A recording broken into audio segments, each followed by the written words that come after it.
ఏది అయినా ట్రై చెయ్యి ఆచి చికెన్ మసాలా. ఆచి చికెన్ మసాలా. ఏపీలో క్యాబినెట్ విస్తరణకు ముహూర్తం ఫిక్స్ అయిందా?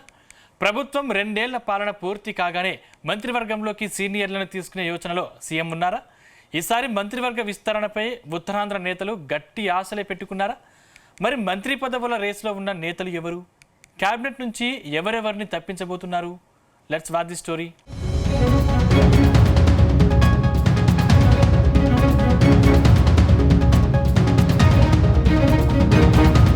ఆంధ్రప్రదేశ్లో కూటమి సర్కార్ 2 ఏళ్ల పాలనకు దగ్గరవుతోంది. మరికొద్ది నెలల్లోనే ఈ ఫీట్ను ప్రభుత్వం సాధించబోతోంది. ఈ నేపథ్యంలో కేబినెట్ విస్తరణ ఖాయమని జోరుగా ప్రచారం సాగుతోంది. ఈసారి కేబినెట్లోకి సీనియర్ ఎమ్మెల్యేలను తీసుకుని జూనియర్ మంత్రులకు తప్పిస్తారని టాక్ వినిపిస్తోంది. కొద్ది రోజులుగా మంత్రులు పనితీరుపై సీఎం చంద్రబాబు సర్వేలు చేయించారు. ఆ తర్వాత కొందరు మంత్రుల పనితీరు మెరుగుపరుచుకోవాలని ఆదేశించారు. తన శాఖ పరిధిలో వస్తున్న సమస్యలను ఎప్పటికప్పుడు సమీక్షించి వెంటనే సమస్యలను పరిష్కరించాలన్నారు. కానీ కొందరు మంత్రులు మాత్రం పూర్తిగా వెనకబడ్డారని తెలుస్తోంది. దాంతో వారి పనితీరుపై సీఎం చంద్రబాబు మరోసారి తీవ్ర అసంతృప్తి వెళ్లగక్కినట్లు జోరుగా ప్రచారం సాగుతోంది. అయితే వారిని తప్పించి కొత్త ముఖాలకు అవకాశం ఇస్తారని జోరుగా ప్రచారం సాగుతోంది.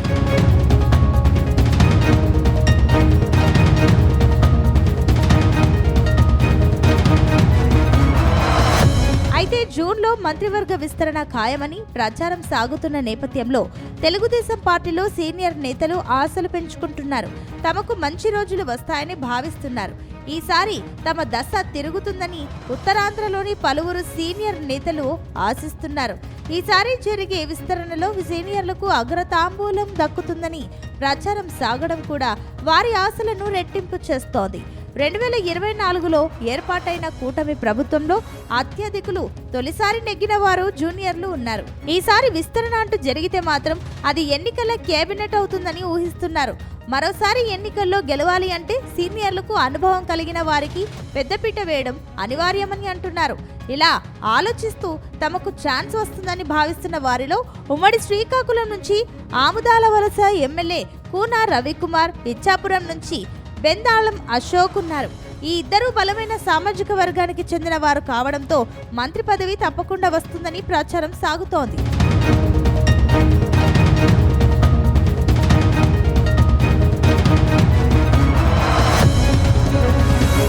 మరోవైపు ఉమ్మడి విజయనగరం జిల్లాకు చెందిన మాజీ మంత్రి చీపురుపల్లి ఎమ్మెల్యే కిమిడి కళా వెంకట్రావుకు మంత్రి పదవి ఖాయమని ప్రచారం సాగుతోంది. టీడీపీలో ఆయన సీనియర్ నేత కావడంతో జిల్లా రాజకీయాలను ఒక కొలిక్కి తేవాలనుకుంటే మంత్రి పదవి ఇస్తారు అని అంటున్నారు. బొబ్బిలి ఎమ్మెల్యే బేబీ నాయన సైతం ఛాన్స్ కోసం ఎదురు చూస్తున్నారని అంటున్నారు. ఇక ఉమ్మడి విశాఖ జిల్లాలో గంటా శ్రీనివాసరావు రేసులో ముందున్నారని టాక్ వినిపిస్తోంది. భీమిలి నుంచి మంచి మెజార్టీతో గెలిచిన గంటాకి తొలి విడతలోనే బర్త్ దక్కాలని ఆయన అనుచరులు అంటున్నారు. అలాగే గాజువాక నుంచి గెలిచిన AP TDP president Palla Srinivas కూడా మంత్రి పదవి మీద ఆశ పెట్టుకున్నారని చెబుతున్నారు. అలాగే మరో బలమైన సామాజిక వర్గానికి చెందిన విశాఖ పశ్చిమ ఎమ్మెల్యే గణబాబు కూడా మినిస్టర్ కావాలని అనుకుంటున్నారని తెలుస్తోంది. ఆయన 4 సార్లు ఎమ్మెల్యేగా గెలిచారు. ఆయన సామాజిక వర్గానికి 2 దశాబ్దాలుగా మంత్రి పదవి దక్కలేదు. దాంతో ఆ కోటాలో భర్తీ చేస్తారని అంటున్నారు. వీరితో పాటు కూటమిలో ఉన్న మిత్ర పార్టీల నుంచి కూడా చాలా మంది ఆశపడుతున్నారు.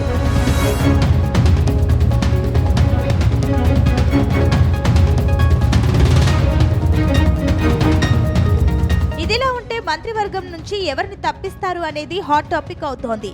గత వైసీపీ ప్రభుత్వంలో 2.5 ఏళ్ల తర్వాత జగన్ కూడా కేబినెట్ ను ప్రక్షాళన చేశారు. అప్పట్లో చాలా మంది సీనియర్లను తప్పించి కొత్త వారికి అవకాశం ఇచ్చారు. దాంతో మంత్రి పదవుల నుంచి తప్పుకున్న లీడర్లు చేసిన రచ్చ అంతా ఇంతా కాదు. 2.5 ఏళ్లకు మంత్రి పదవులను ఎలా తప్పిస్తారంటూ ఆయా సామాజిక వర్గాలు జగన్ తీరుపై మండిపడ్డాయి. ఇప్పుడు కూడా ఇదే సీన్ రిపీట్ అయ్యే అవకాశాలు కనిపిస్తున్నాయి. ముఖ్యంగా ప్రభుత్వంలో మంత్రి వాసంశెట్టి సుభాష్ పనితీరుపై తీవ్ర విమర్శలు వస్తున్నాయి. ఆయన్ను తప్పిస్తారని ప్రచారం సాగుతోంది. ఇప్పుడు ఆయన తన సామాజిక అంశాన్ని తెరపైకి తీసుకొచ్చారు. తనను మంత్రి పదవి నుంచి తప్పిస్తే శెట్టి బలిజకు ఇంతకు మించి మరో అవమానం ఉండదంటూ సెంటిమెంట్ అస్త్రాన్ని వదిలారు. మరోవైపు కొండపల్లి శ్రీనివాస్ను తప్పిస్తారని ప్రచారం జరుగుతోంది. అయితే ఆయన సైలెంట్ గా ఉన్నప్పటికీ ఆయన సామాజిక వర్గం మాత్రం అలా ఎలా అంటున్నట్టు తెలుస్తోంది. అయితే మంత్రులుగా ఎవరెవరిని తప్పించాలనేది సీఎం చంద్రబాబు విచక్షణ మీద ఆధారపడి ఉంటుంది. కానీ మంత్రులు మాత్రం క్యాస్ట్ అంశాన్ని తెరపైకి తెస్తుండడంతో సీనియర్లకు మంత్రి పదవులు దక్కుతాయా? పదవులు త్యాగం చేస్తున్న జూనియర్లు సైలెంట్ గా ఉంటారా లేక తిరుగుబాటు చేస్తారా అనేది మాత్రం జూన్ నెలలోనే తేలనుంది.